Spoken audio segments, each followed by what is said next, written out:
Rampok tuan, rampok. Begitulah yang sedang ramai di media sosial sepak bola. Anda fans Messi, sebelum emosi, simak dulu video ini. Tanpa panjang lebar, karena saya tahu emosi Anda meledak-ledak, mari kita bahas.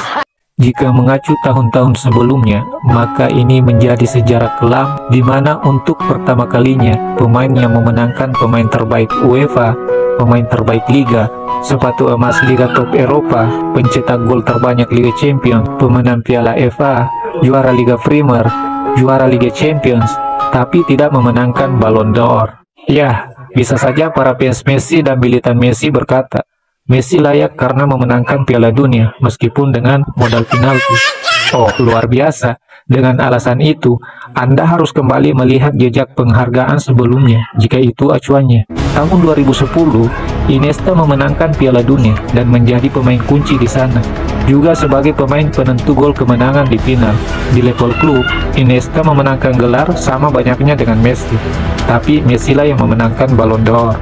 Di tahun 2014, Götze dan Jerman memenangkan Piala Dunia dan Götze mencetak gol penentu di final. Neuer tampil apik sepanjang perhelatan di Piala Dunia, tapi Ronaldo dan Messi berada di atasnya pada pemilihan Ballon d'Or. 2018, tidak ada yang lebih layak dari Griezmann untuk memenangkan Ballon d'Or jika Piala Dunia adalah ukurannya. Dia juara dan mencetak banyak gol, tapi malah Modric yang memenangkannya. Jadi, stop jadikan Piala Dunia sebagai alasan untuk memenangkan Ballon d'Or. Penentu pemain terbaik adalah FIFA dan jurnalis-jurnalis yang tentu saja punya kepentingan berbeda dari Anda sebagai fans. Terlepas dari segala kontroversi yang ditimbulkan, pemain yang memenangkan Ballon d'Or dianggap sebagai pemain terbaik, juga sebagai pengakuan atas reputasi pemain tersebut. Nah, bagaimana sih sebenarnya proses pemilihan pemain terbaik? Proses pemilihan diawali oleh FIFA memberikan wewenang kepada salah satu publisir sepak bola mingguan Prancis Football di Prancis.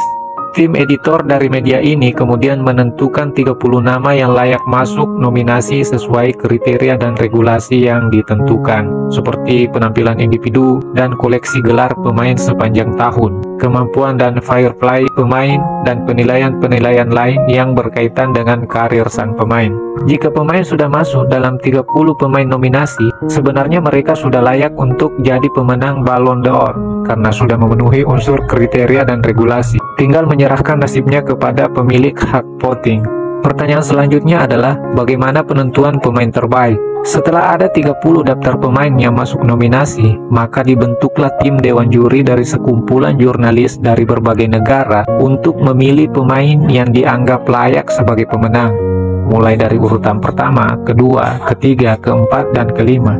Dan ingat, yang memilih adalah jurnalis, ya Yuknola. Selanjutnya, urutan pertama dari pilihan setiap jurnalis diberi poin 5, pemain kedua dapat poin 4, dan seterusnya. Kemudian, poin dari setiap pemain diakumulasi, dan siapa yang mendapat poin terbanyak, dialah pemenangnya.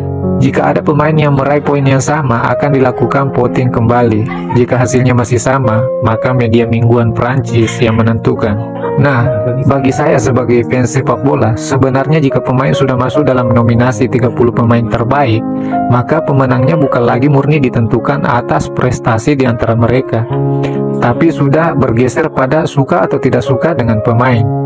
Sangat mungkin kong kali kong di sana bermain, sebab tidak ada lagi indikator jelas di sana untuk memilih di antara 30 pemain tersebut selain rasa suka dan tidak suka.